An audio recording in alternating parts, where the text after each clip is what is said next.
Inch by inch, row by row, gonna make this garden grow. All it takes is a rake and a hoe and a piece of fertile ground. Inch by inch, row by row, someone bless these seeds I sowed. Someone warm them from below till the rain comes tumbling down. Welcome everyone to the garden. This is the Garden of Series, and it was a collaboration between Olivia, who's standing near me, and Deacon Pearl, who couldn't be with us tonight because he's in Europe, and myself, Lunan. And we took over this whole level and started to just fill it up. We also had a lot of help, and we would like to thank Esme because she spent time with us helping us figure out how to get the video running and the whiteboards, and we had a lot of laughs in the meantime, but it sure has been a lot of fun. So Lunan, would you say that Deacon was the visionary for this project? I was sort of involved in kind of making that decision only because I wanted to try to link the virtual world with the natural world and wanted to somehow involve earthworms, either as an avatar or as a vehicle or something. And while that idea is still in my head, I couldn't quite figure out how to build it or look for it. So this, I think, is a much grander and better executed plan by far. Well, and I think it's something between a community that would be here in Second Life and an environment that could be utilized within a school for a classroom studying all sorts of phases of science. And it would have to be adapted for either way. We've included a lot of educational elements here that maybe wouldn't be involved in a true community garden here. Yeah, I tried to do a little search about community garden, and I didn't find anything. There's lots of things about gardens, a lot of places that sell stuff for gardens, but I didn't really see any community gardens, and it could be just that I didn't know how to search for them, but I didn't find anything, so this may be one of a few.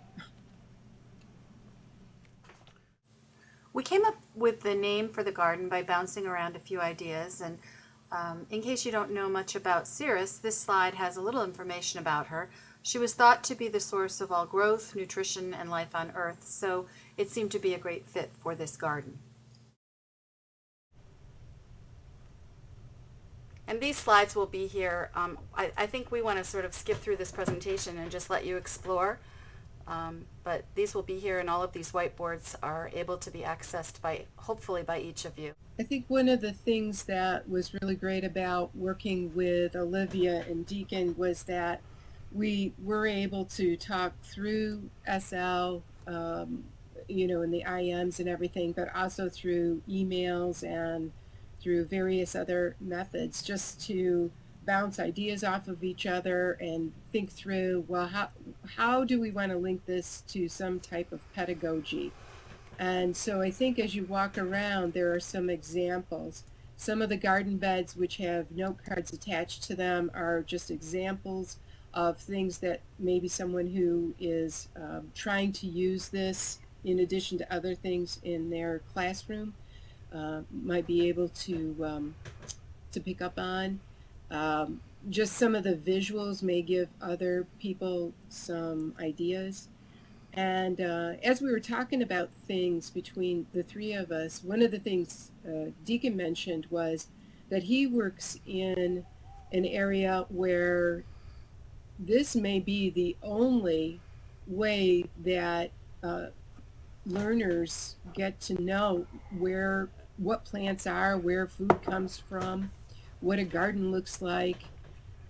So that I hadn't really thought about that, but that was really eye-opening for me to think about. The other thing is, I think when we started talking about doing this, I was very hesitant to join the group because I thought it was well beyond what we could ever possibly create. And I really sat and debated for a day whether I was going to do my own thing, which was going to feel kind of safe, or whether I was going to try this. And um, I think for me, this was the most valuable part of this whole course, was having this opportunity to collaborate on a project with these two colleagues of mine, well, fellow students. And really what we were able to do with the support of each other far outshines what any of us envisioned. So I think that was pretty interesting, just from an educational standpoint. And also, we really didn't spend much money here. We bought plants because those were impossible to make. I had these grandiose ideas about taking pictures of plants in my garden and then importing those and making prims, and it took me about an hour to realize that was going to be a no-go. So that forced me to put some money on my account, and that is far too easy to do. So, but in figuring it all out, I spent $8.14 to put 2,000 lindens on my account, and I still have about 300 left. And so I figure we spent probably $6 to $7 in here. The rest of it was free stuff. Lunan is amazing at finding really great free bargains, like the tractor. And after, you'll have to try and ride the tractor. Our video viewer was free. The greenhouse was free. So we bought the plants and pretty much anything else. The structures we built. I think there's a bench, a workbench in the greenhouse that was purchased. But again, I mean, the total cost was minuscule. So, I mean, even something that a PTA could fund if someone had land. That's what we were thinking. I don't know if you can hear in the background, but there are some birds. And that cost 100 linden, and that's that, and uploading a texture for the garden sign was about the only things I spent money on. Everything else, I got most of it from the freebie dungeon. If you haven't been there, I can give you the landmark for, because you can find absolutely everything there. This lovely tux that I'm wearing tonight, I got from the freebies dungeon. We need to tell you about the t-shirt. Olivia, you want to tell them about it? Oh, sure. Well, Dan designed a t-shirt that was going to be part of our marketing plan. And so there's a note in the second floor of the little education house over there. We call that the education building. You can teleport up to that, or you can fly in the door. But there's a note to click on, and you can get a free t-shirt. There's also some other notes on how to use the whiteboards and links to different curriculum, science. Oh, there's the shirt. There we have it, a nice model. Well, one of the things I think, if we were to just keep continuing, we could fill up this space very easily, because there is so much about the natural world that you could talk about. And I think that is one of the things that a instructor or a teacher would have to consider is, what is the focus that I want to have? And we're kind of spread out. You can see we've got a lot of different things going on. We've got a teleport to some global warming areas. There's a like a rainwater catchment cistern on the roof of the education center. So there's some stuff about environmental concerns, as well as just things about gardening and learning about plants. And there's a relaxation area, a Zen garden over on the side. So that could even be a focus of someone who wants to investigate health things. So for me, it was like, wow, we could do all this stuff. And Olivia and I were talking about, like, we've probably put in a good, okay, well over 10 hours, 50, 60 hours. And it's all voluntary. And again, I hope we're not in trouble for putting in extra time, but it was something that both of us really wanted to do, and I got really excited about being able to build things and get things for free and all of that. Yeah, overachievers. I think we should just let them explore and then maybe ask questions or... This is Esme speaking. Could you just explain the video board, Oh, sure. where it is and how it works? The video board is in the first floor of the Education Center, and if you click on it, it will give you the opportunity to choose 1 through 6. There are some videos that are preloaded. Ooh, nice, Esme. And before you enter, you have to do a flip like Esme did.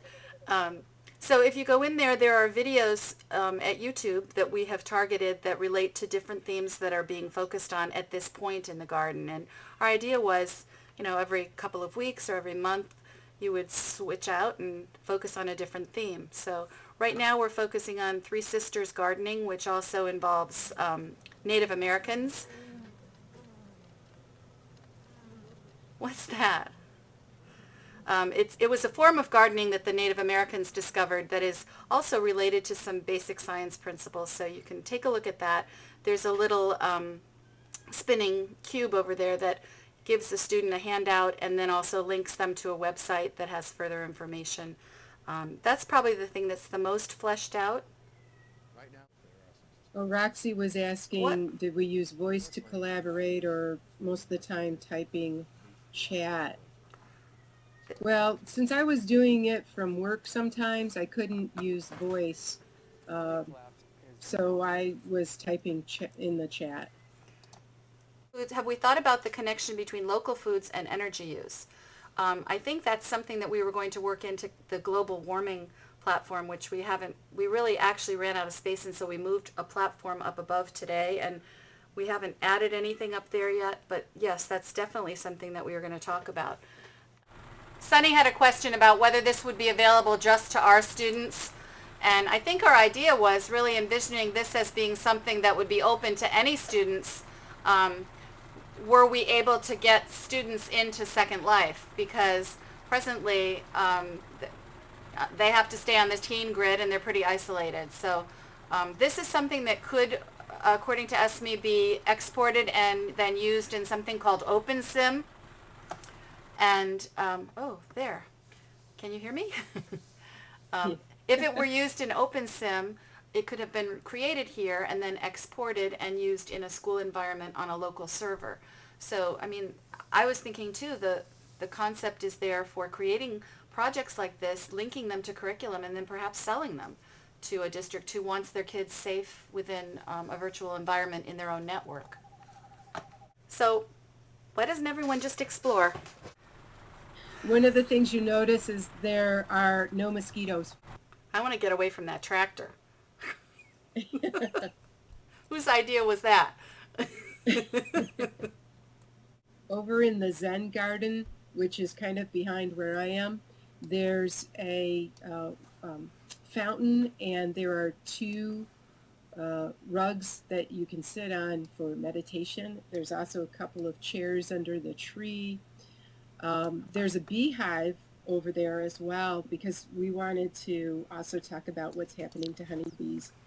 And Olivia did a great job of doing a great deal of research, actually, to collect all this information and link it up to the different things that we have going on.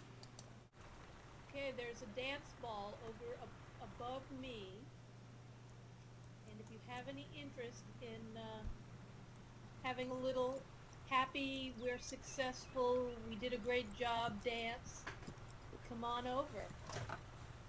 Click on the ball. Esme, do we have music? Yes, click on your play button next to your musical note. We have a funky chicken here. Nice, Zil. And do you know how to dance?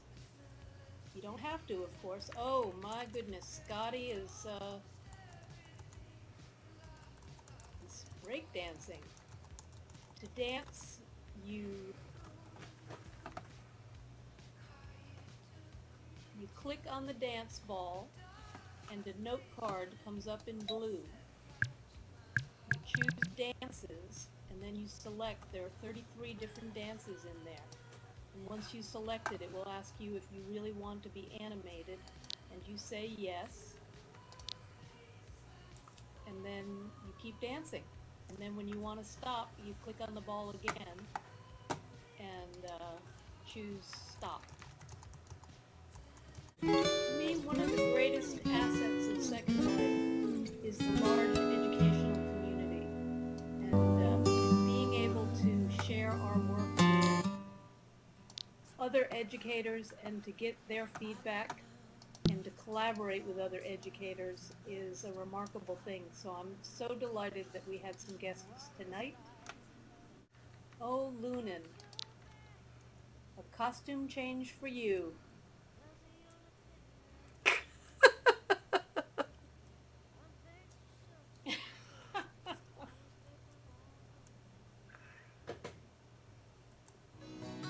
Inch by inch, row by row, someone bless these seeds I sow. Someone warm them from below, till the rain comes tumbling down. Till the rain comes tumbling down. Inch by inch.